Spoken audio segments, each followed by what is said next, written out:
여러분 안녕하세요. 서피스 디자인 2주차 수업 시작할게요. 잘 지내고 계시죠? 방학 끝 개강이 시작되면서 정신도 없으실 거고 또 여러 수업들 하시느라고 힘드실 거고 또 어느덧 봄이 왔어요.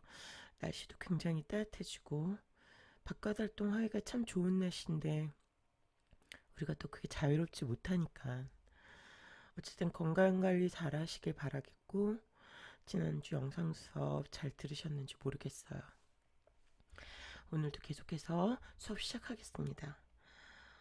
오늘은 서피스 디자인이 서피스 디자인을 하는 데서 디자인 요소 원리 그거 공부하려고 해요.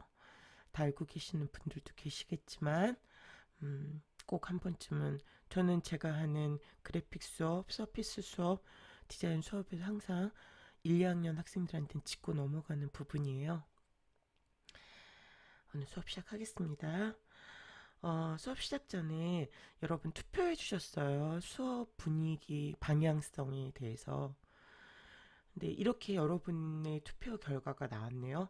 15주 전제 온라인 수업이 22명, 대면, 학교에 등교해서 대면하자고 하시는 분이 9명. 15주 전제 대면 수업도 있었어요. 3명.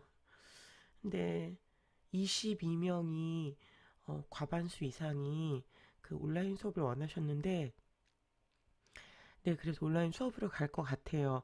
근데 이제 우리는 이 온라인 수업 안에서 블렌디드로 하기로 했죠. 혼합형으로. 그, 대면하고 온라인의 혼합형이 아니라, 영상 수업하고 라이브 줌의 혼합형으로 진행하겠습니다. 이제 실질적으로 실기 수업 실습 들어가면, 1대1 컨펌 피드백을 드려야 될 때는 줌이 좀 라이브가 편하고 여러분한테 즉각적으로 음, 피드백을 드릴 수 있기 때문에 지난주에 말씀드렸던 것처럼 그대로 우리는 진행하려고 해요. 여기 12분의 의견은 아쉽지만 전체 의견에 따르도록 하겠습니다. 아시겠죠? 이제 우리는 변동이 없습니다. 중간고사 이후부터는 라이브로 할게요. 그거는 우리만이 그런 게 아니라 다른 분반 서피스 디자인 교수님하고도 협의를 본 거기 때문에 그렇게 진행하도록 하겠습니다. 이해되셨죠? 오늘 이제 수업 시작할게요. 우리가 모든 디자인을 수행할 때 가장 기본이 되는 건 무엇일까요? 이런 게 안타까워요. 이런 질문을 했을 때 이렇게 좀 주고받고가 돼야 되는데 제가 이렇게 물어봐도 메아리가 들려오지 않기 때문에 혼자 그냥 어느 정도 알고 있을까라는 추측만 할 뿐이죠. 알고 계시는 분 손 한번 들어볼까요? 우리가 디자인 수행할 때 가장 기본이 되는 게 뭔지를 알아야 될 것 같아요. 뭘까? 뭘까요? 그리고 디자인이라는 것은 과연 무엇으로 정의 내릴 수 있으세요? 우리가 지난번에 서피스 디자인이란 이런 거라는 걸 사례를 들어서 맛을 봤어요. 그럼 결국 디자인, 제품 디자인, 인테리어 디자인, 패션 디자인, 시각 디자인, 웹 디자인, 영상 디자인, 그 디자인이라는 게 도대체 뭘까요? 이제 1년을 디자인 공부를 하셨고 2년째 접어든 여러분 디자인 뭐라고 정의 내릴 수 있으시겠어요? 1학년은 뭐 그렇다고 치고 2학년 정도 됐으면 정의를 내릴 줄 알아야 되거든요. 예쁜 걸까요? 창의적인 걸까요? 보기 좋게 잘 만드는 걸까요? 글쎄 점점점 잘 모르겠는데요. 예쁜 것도 맞고요. 창의적인 것도 맞고 보기 좋게 잘 만들어서 쓰임새 있게 만드는 것도 맞겠죠. 모든 게 다 디자인이에요. 거창한 말로 디자인을 정의 내리기 어렵다면 머릿속에 분명히 이런 정도의 단어들은 왔다 갔다 하실 거예요. 근데 왜 입 밖으로들 물어보면 잘 대답을 못하는지 모르겠어요. 예전에 어떤 학생은 물어보니까 구리지 않은 걸 우리 아우 구려 이런 얘기 하잖아요. 맞아요, 그것도 구리지 않게 만드는 것도 디자인이죠. 예쁘지도 않고 창의적이지도 않고 보기 좋게 잘 만들어져서 어딘가 쓰임새가 없게 만드는 제품들, 물건들, 시각물들, 그게 굳이 디자이너의 손을 거친 건가? 라는 의구심이 드는 것들이 디자인일 수는 없어요. 그럼 우리보다 먼저 우리의 선배이고 스승이자 세계적인 디자이너 거장들은 도대체 디자이너를 뭐라고 정의 내렸는지 짚고 우리의 수업을 진행할까 해요. 한번 잠깐 짚고 넘어가는 거예요. 데이비드 웨킨조 오길비라는 디자이너는 이렇게 얘기했어요. 팔리지 않으면 크리에이티브가 아니다. 팔리지 않는 건 창의적인 게 아니다. 팔리지 않는다. 사람들이 선호하지 않고 사람들이 구매하지 않는 건 결국 창의적인 것들이 아니라는 거예요. 우리가 무언가 새로운 것, 신선한 것, 신선한 것, 그건 결국 창의적인 거라고 말할 수도 있겠죠. 무슨 말이냐면, 우리가 어떤 제품을 살 때, 또는 인기 있는 제품을 볼 때, 우리 핸드폰으로 한번 비교를 해볼까요? 애플에서, 삼성에서 스마트폰 디자인이 새로 나왔어요. 많은 사람들이 선호를 해요. 예약을 걸고 줄을 서서 그 제품을 구매를 하려고 하죠. 왜 그럴까요? 기능적인 부분이 좋아서 당연히 그것도 포함되겠죠. 그건 그 기본 베이스로. 근데 무언가 새롭고 종전에 보던 거와 다르고 그리고 갖고 싶을 만큼 신선하고 그다음에 뭔가 차별화가 되는 거. 그게 결국 창의적인 거 아닐까요? 그렇기 때문에 손에 잡고 싶고 내 손 안에 갖고 싶고 돈을 주고 지불하고 구매를 하게 되죠. 말씀드렸나요? 스마트폰이 애플에서 처음 나왔을 때 그 전에 전 세계 사람들은 투지폰을 쓰고 있었어요. 근데 아직 그 처음에 출시될 때 대중적인 모든 사람들은 스마트폰에 대한 인지가 제대로 되어 있지 않았죠. 근데 난리가 났어요. 예약에 막 줄을 잇고. 왜 그랬을 것 같으세요, 여러분은? 저도 그렇게 줄 서서 산 사람 중에 하나인데 예약을 걸고 오랜 대기를 타다가 디자인이 너무 매혹적이었어요.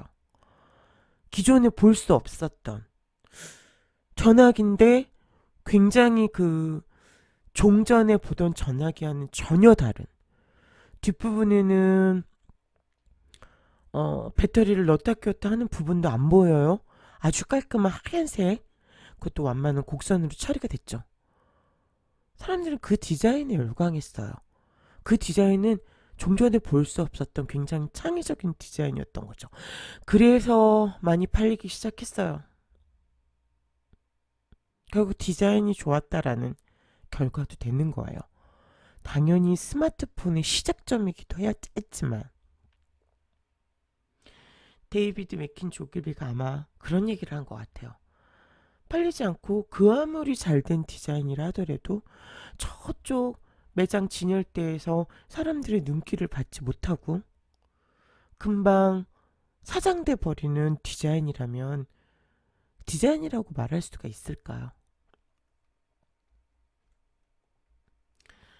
칼 라거펠트예요. 칼 라거펠트는 여러분도 잘 아시는 분이라고 생각이 들어요. 뭐 패션 디자이너로서도 유명하고 재작년인가 돌아가신 걸로 알고 있어요. 자기 고집을 이건 이제 디자인과 디자이너에 대한 이야기인데 제게 되게 중요하다고 생각돼서 여러분한테 발췌해서 말씀드리는 거예요. 자기 고집을 꺾을 줄 알아야 진정한 디자이너다. 왜지? 디자이너가 고집이 세야지. 창의적인 걸 하려면 나만의 것을 강조할 줄 알아야지. 이렇게 생각하실 수 있잖아요. 근데 천만에 만만에 그건 아니에요. 디자이너는 고집이 없어야 돼요. 다른 사람의 의견을 수용할 줄 알아야 된다는 얘기죠. 객관적인 것들을, 나의 주관적인 것들만 강조하고 주장하고 고집하면 그 디자인은 결국 성공할 수도 있죠. 근데 많은 사람들로부터 사랑받지 못해요, 절대. 그래서 예술가는 고집이 세도 돼요. 예술의 길을 가는 사람들은 다른 사람이 뭐라고 하더라도 나의 길을 가다 보면 그 예술성을 인정받고 다른 사람들 그 예술성을 좋아하는 사람들의 마니아들이 형성되고 그럴 수는 있거든요. 피카소의 작품이 명작이라고 하더라도 모든 사람들이 피카소 그림을 좋아하지 않아요. 나는 고흐 그림이 좋아. 나는 피카소 그림 별로야. 이럴 수 있잖아요. 나는 모네 그림이 좋아. 이럴 수 있는 거잖아요. 그건 괜찮아요. 근데 디자인은 상업적으로 돈이 중간에 오가는 거잖아요. 클라이언트가 의뢰해서.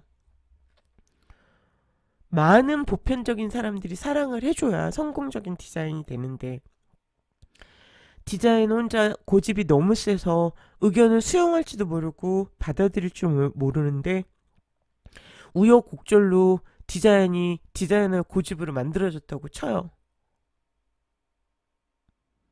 그래봤자 뭐 하나요? 팔리지 않을 텐데. 팔리지 않으면 크리에이티브가 아니라고 하잖아요. 창의적인 게 아니라고 하잖아요. 여러분들도 귀를 열고 수용하실 줄 알아야 돼요. 이 얘기를 본격적인 수업 전에 왜 하냐면 제가 앞으로 여러분한테 저는 제 주관적인 생각이 아니라 객관적인 눈을 가지고 최대한 클라이언트의 눈을 가지고 최대한 여러분의 작업물을 바라보려고 합니다. 이건 좀 수정했으면 좋겠어요. 이 색깔은 전체적인 밸런스에 맞지 않는 것 같아요. 비례 감각이 안 좋아 이러면 아 뭐야 왜 고치라는 거야. 난 이게 좋은데 난 이 색깔이 좋았다고. 지금까지 내가 이런 걸 하는 데 있어서 어느 누구도 지적하지 않았는데 이럴 수 있거든요. 그리고 실제 그런 학생들도 많이 봤고요. 고치는 것도 그래서 마음이 동하지 않은 상태에서 피드백을 받아들이면 어, 잘 고쳐지지도 않아요. 고치질 않으니까. 고치는 척을 하는 거죠. 그러면 발전된 디자인이 있을 수 없어요. 예전에 가르쳤던 학생 중에 그 무조건적인 그 수용을 하는 친구가 있었어요. 그러니까 좀 제가 민망할 정도로 이거 이렇게 했으면 좋겠. 네 교수님. 근데 그게 진짜 이렇게 진심 어린 생각이었었어요. 열심히 고쳤고 그래서 저는 책임감이 더 따랐죠. 이 실력이 항상 누가 봐도 본인 스스로 또는 나중에 객관적인 평가를 내렸을 때 나 아닌 다른 친구들이 봤을 때도 쟤 진짜 좋아졌다. 이런 책임감이 따랐죠. 왜냐면 너무 믿고 따라주고 받아들이고 수용하려는 친구였거든요. 물론 결과는 좋으니까 미담으로 들려드리죠. 너무너무 열심히 받아들였고 이제 그 학생한테 필요한 건 그거였죠. 그렇게 고집을 꺾고 수용하되 거기에 너의 감각과 조형적인 감각과 예술성을 능력을 키워서 첨가하여라. 무조건 다른 사람의 의견을 받아들이는 게 아니라 그것과 너의 의견을 잘 융합시켜라.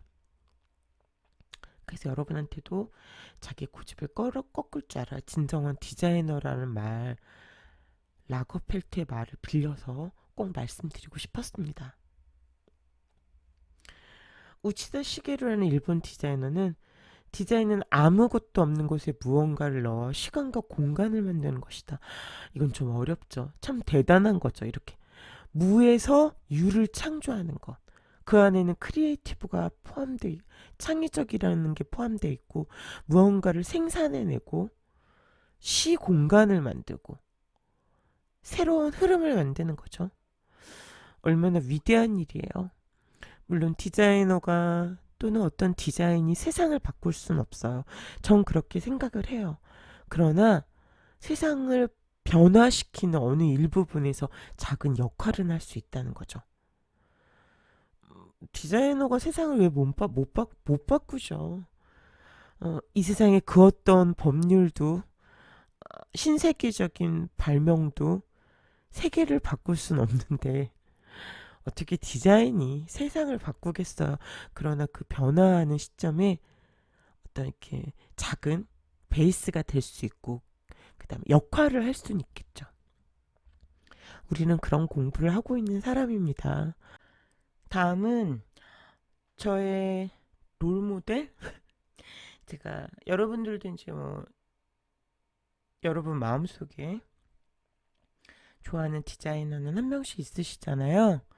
저는 밀턴 글레이즈가 제가 처음 디자인 공부를 대학 들어와서 시작했을 때 아, 많은 영감, 그 다음에 도움을 받았던 저 혼자 그런 디자이너인데 이분도 몇 년 전에 돌아가셨어요. 현직 전직 생존하셨을 때 미국에 있는 대학 교수, 디자인 대학 교수로도 있으셨던 분인데 세계적인 디자이너죠. I love 뉴욕이라고 하면 여러분이 더 잘 제가 좋아하는 디자이너니까 약간 그 이야기를 좀 더 드리는 거예요. 이분은 이런 말씀을 하셨어요. 어떤 디자인에는 세 가지 반응이 존재한다. 좋다, 아니다, 그리고 와우. 군더더기가 없는 거죠. 그 와우가 바로 우리가 해야 할 목표로 해야 할 디자인이다.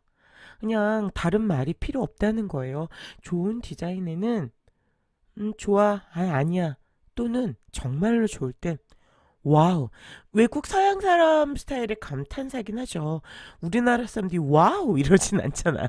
우리나라 사람은 뭐라고 하나요? 우리나라 사람들 정말 좋을 때 대박 이러나요? 이게 많이 달라요. 감탄사가. 근데 와우 정말 뭐 우리가 좋은 풍경이 좋은 어떤 관광지에 가서 우리는 와우 원더풀 막 이러지 않잖아요. 아 좋다 그러지 않나요? 막 우리나라가 감정 표현이 조금 냉, 어, 뭐라 그래야 되나? 좀 냉정해요. 그러니까 격한 감정 표현을 하진 않죠. 근데 외국 사람들은 굉장히 작은 거에도 아주 격하게 감정 표현을 하는, 감정적으로 굉장히 솔직하다 못해 좀 과할 정도로 드러내는 경향이 없잖아 있어요. 뭐 어떤 그래서 우리나라 코미디언들 개그맨들이 생방송 라이브를 할 때 제일 힘들다고 해요. 왜냐면 굉장히 무표정하고 정말 웃기지 않을 때는 반응을 안 보인다고 해요. 근데 우리가 막 어떤 좋은 디자인을 보고 와우 너무 좋아 막 이러진 않잖아요. 대박 좋다 예쁘다 뭐 갖고 싶다 되게 소극적 표현을 하죠. 근데 그 와우가 바로 우리가 목표로 해야 될 디자인이라는 거죠. 나는 지금 말한 사람들처럼 세계적인 거장이 될 수도 없을 것 같고 내가 무슨 그렇게 대단한 디자인을 할 수 있겠어 라고 생각하시잖아요. 여러분이 그런 생각 안 하셨으면 좋겠어요. 어, 우리나라 광고 디자이너 중에 이재석 아시는 분은 아실 거예요. 나중에 한번 이재석 씨가 맞을 텐데 굉장히 유명한 글로벌적인 글로벌 스타가 됐어요. 근데 그 양반도 처음에는 어, 우리나라의 지방에 있는 대학을 나오고 전전긍긍했다고 해요. 그래서 일자리가 없어서 광고 간판 만드는 간판업에 종사했다고 하거든요. 근데 이제 공모전의 작품을 출품하면서 스타성을 갖게 되고 그다음에 이제 그로 인해서 외국에 뭐 비주얼 아트 스쿨에 진학하고 해외에서 먼저 인기를 끌었다. 근데 그 사람이 광고 간판업 일을 할 때 디자인을 제대로 전공하지 않았던 간판 사장님한테 그렇게 혼이 많이 났다고 해요. 근데 그분이 디자인을 했을 때 앞으로 이 사람이 그렇게 세계적인 스타가 될 거라는 거 짐작했겠어요? 아무도 모르는 거예요. 여러분들도 노력하시고 매진하셔서 가르치는 스승보다 더 훌륭한 디자이너가 되시고 그런 꿈을 가지셨으면 좋겠어요. 이제 마지막으로 얘기할 디자이너는 네빌 블로디라는 디자이너예요. 그는 디자인에서 기억해야 할 것은 이미지의 시각적 즐거움이 아니라 그것이 지니는 메시지다라는 얘기를 했어요. 시각적 즐거움, 눈에 단순히 보이는 즐거움, 아름다움, 그것뿐만이 아니라는 거죠. 그 디자인이 갖고 있는 메시지, 그 시각적으로 보여지는 것들이 가지고 있는 메시지, 안에 내포되어 있는 이야기, 스토리. 그러면 진짜 만드는 사람이 그런 컨셉을 가지고, 그런 스토리텔링을 가지고 디자인을 해야 된다는 이야기일 수도 있는 거죠. 그냥 겉보기에만 화려하고 예쁘고 뭔가 있는 듯하는 게 아니라 정말 스토리텔링이 되는 메시지를 가지고 있는 그런 디자인을 해야 된다라는 거예요. 그게 진정한 디자인이라는 거죠. 우리는 가끔 포토샵을 조금 할 줄 안다고, 일러스트를 조금 할 줄 안다고, 그 다음에 3D를 난 조금 할 줄 안다고 까딱까딱 하는 경우가 있어요. 그거는 대학에서 디자인 정규 수업을 받지 않은 사람들도 요즘은 많이들 해요. 저희 대학 때까지만 해도 포토샵 일러스트? 3D? 그런 것 자체가 굉장히 생소한 단어들이었었어요. 그건 전공자들만이 할 수 있는. 근데 이제 우리가 쓰고 있는 스마트폰에 그 포토 관련된 기본 베이스가 포토샵이잖아요. 포토샵 툴에서 다 응용이 된 거잖아요.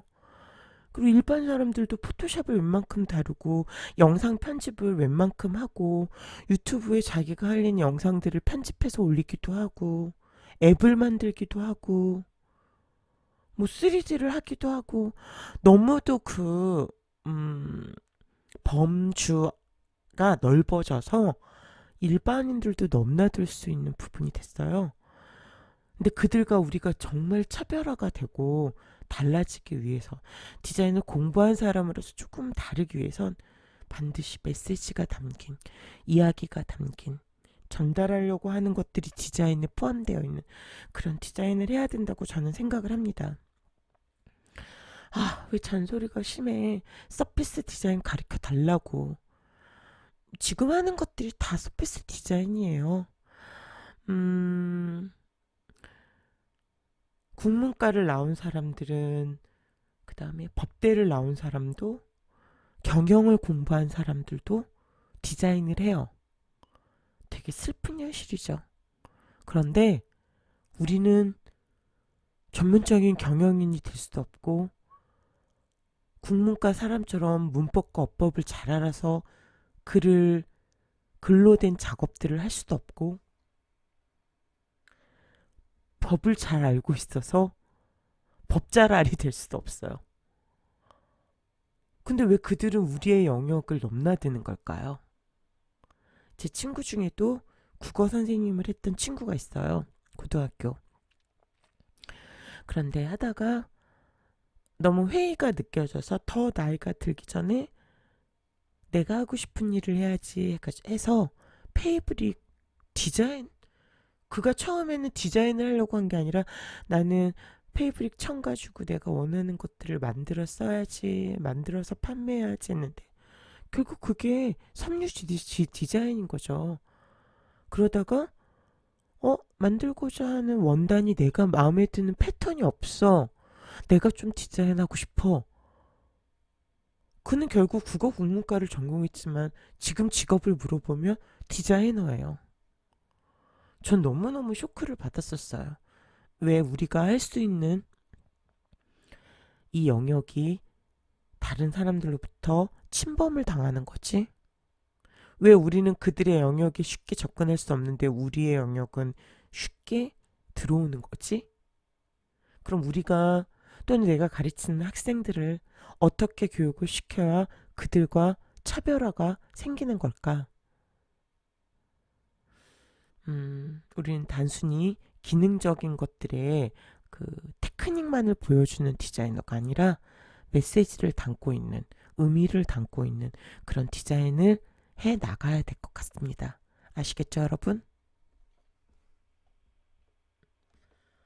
2차 시가 여기서 마무리될 텐데 그 어떤 내용보다 어, 디자인 대가들의 이야기를 빌려서 정말 우리가 중요하게 생각해야 될 이야기를 한 것 같아요.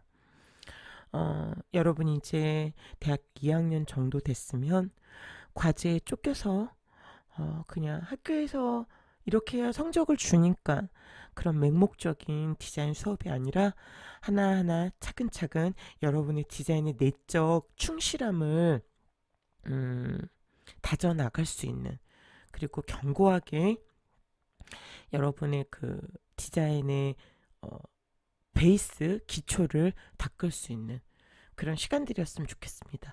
2차 시에 본격적으로 디자인의 요소와 원리 수업 진행하겠습니다. 1차 시 수고하셨습니다.